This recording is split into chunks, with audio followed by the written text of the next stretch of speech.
안녕하세요. 김효진 목사입니다. 이 영상은 성경 통독하시는 데 도움을 드리기 위해 마련한 영상입니다. 통독을 하면서 익숙하지 않은 배경과 내용들로 인해 어려움을 겪는 성도분들이 조금이나마 도움이 될까 싶어 마련한 것인데요. 조금만 관심을 기울이시면 읽으시는데 유익이 있을 겁니다.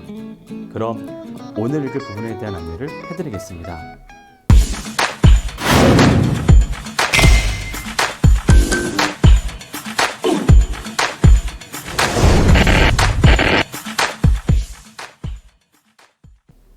오늘 읽을 본문은 잠언 7장에서 9장까지입니다.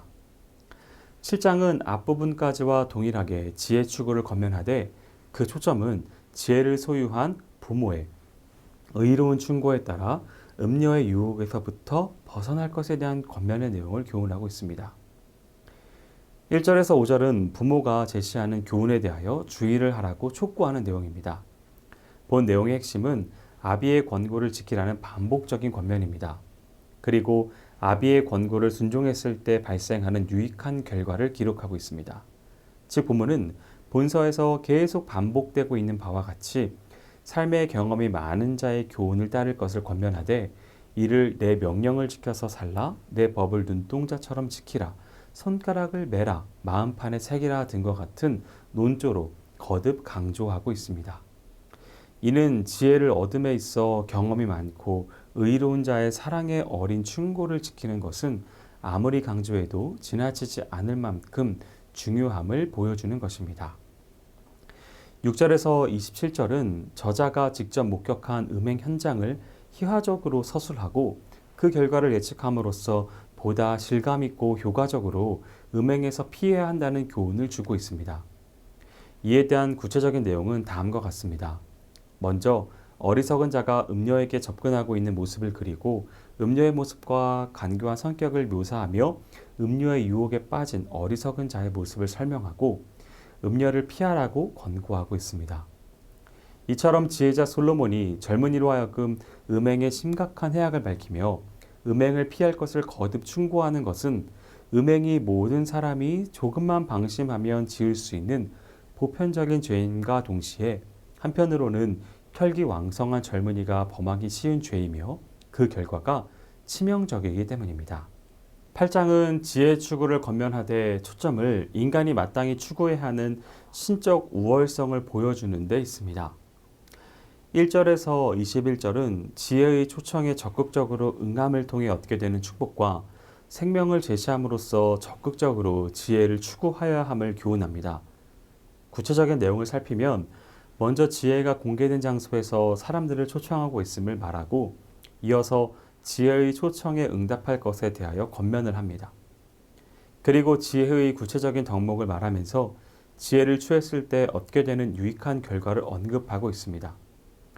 이처럼 음녀가 어둡고 은밀한 곳에서 사람들을 유혹하는 것과 달리 지혜는 공개된 장소에서 떳떳이 사람들을 부르고 있으며 음녀가 결국 사람들을 멸망으로 이끄는 것과는 달리 지혜는 영예를 주며 생명을 얻게 합니다. 22절에서 36절은 지혜가 높은 가치를 지니는 까닭으로서 지혜의 선제성과 더불어 태초부터 계셨던 지혜가 하나님의 창조 사역에도 함께 참여하였음을 밝힘으로써 여기서 말하는 지혜가 인간적인 지혜를 초월하는 신적 속성을 지니고 있음을 말하고 있습니다.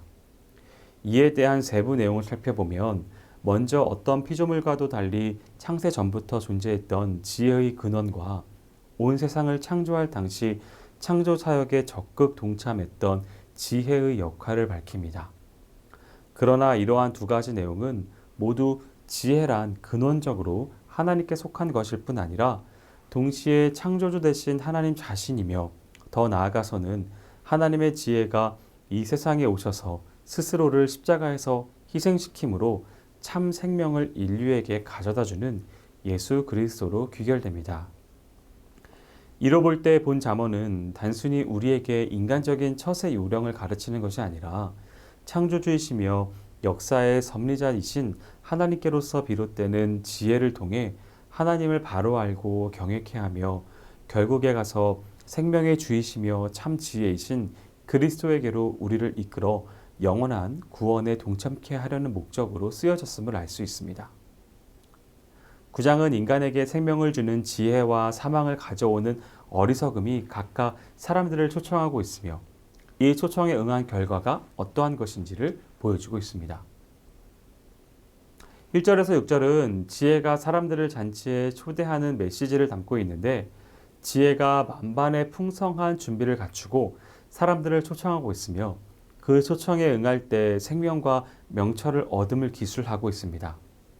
이 내용을 통해 우리는 인격화된 지혜의 본질이신 사랑의 하나님께서는 항상 풍부한 은혜로 준비를 갖추시고 우리 인간을 축복의 길로 초청하고 계심을 알 수 있습니다. 따라서 우리는 스스로의 영적인 무지를 깨닫고 지혜를 사모하며 하나님의 자비로우신 초청에 응하여 지혜의 길을 걸음으로써 풍성한 신적 축복에 참여하여야 하겠습니다. 7절에서 12절은 지혜의 초대와 미련함의 초대에 대한 두 개의 상반된 결과에 대해 다루고 있습니다. 거만한 자와 악인은 지혜의 초청에 대해 적대감을 보이나 지혜자는 자신의 잘못을 지적하는 책망조차 수용함으로써 더욱 지혜로워지는 결과에 이른다는 사실을 보여줍니다. 이처럼 미련한 자는 마음을 강팍해져서 지혜의 본질인 하나님의 말씀을 거부함으로 인하여 미련함에서 돌이킬 기회를 잃어버려 영원한 멸망에 이르는 반면 지혜자는 서로 일시적으로 과오를 범했다 할지라도 지혜로운 충고를 수용함으로써 다시 의로움을 회복하여 생명의 이름을 교훈해 줍니다. 이러한 사실을 통해 우리는 사람의 일시적인 행동보다 그 배후에 있는 마음가짐이 더 소중함을 알 수 있습니다. 즉 미련한 자는 일시적으로 선행을 행하였다 할지라도 지속성이 없는 반면 지혜로운 자는 비록 잘못을 범했다 할지라도 다시 돌이킬 수 있는 것입니다. 따라서 오늘날 성도 역시 항상 하나님의 말씀과 타인의 충고에 마음 문을 활짝 열고 자신의 현 상태를 점검해보며 자신이 걸어야 할 바람직한 길을 모색하는 지혜로움을 지녀야 하겠습니다. 13절에서 18절은 의인인화된 지혜가 풍성한 잔치를 베풀고 사람들을 초대하는 것과 대조적으로 의인화된 미련함이 실제적으로는 아무런 준비가 없이 일시적인 쾌락만을 자극하며 사람들을 미혹한다는 내용이 나오고 있습니다. 특별히 악한 유혹자가 공개된 장소인 자기 집문과 성읍 높은 곳에서 사람들을 부르는 것은 사악한 자들이 자신의 죄악됨을 부끄러워하지 않고 뻔뻔스럽게도 당당하게 처신함을 보여줍니다. 이들은 스스로 죄악에 대해 불감증에 걸렸을 뿐 아니라 오히려 범죄가 쾌락을 제공할 수 있다는 달콤한 말로써 미련한 사람들을 적극적으로 꿰고 있으나 그들 스스로는 물론 유혹에 넘어간 자들의 결국은 영적 죽음에 빠지는 것임을 알 수 있습니다. 우리는 이러한 사실을 통하여 정당치 못한 육체의 쾌락을 탐하는 것이 참 지혜에서 벗어나 영원한 멸망에 이르는 길임을 명심하여 일시적으로 쾌락으로 스스로 파멸시키는 어리석음에서 벗어나며 지혜가 주는 영적 기쁨에 더 큰 관심을 갖는 성숙한 신앙의 소유자가 되어야 하겠습니다. 여기까지 잠언 7장에서 9장까지 성경 통독을 하실 때 도움이 될 만한 내용을 전해드렸습니다. 혹시 이 외에 질문이 있으시거나 나누고 싶은 이야기가 있으시면 밴드나 댓글로 달아주시면 필요한 도움을 드리겠습니다.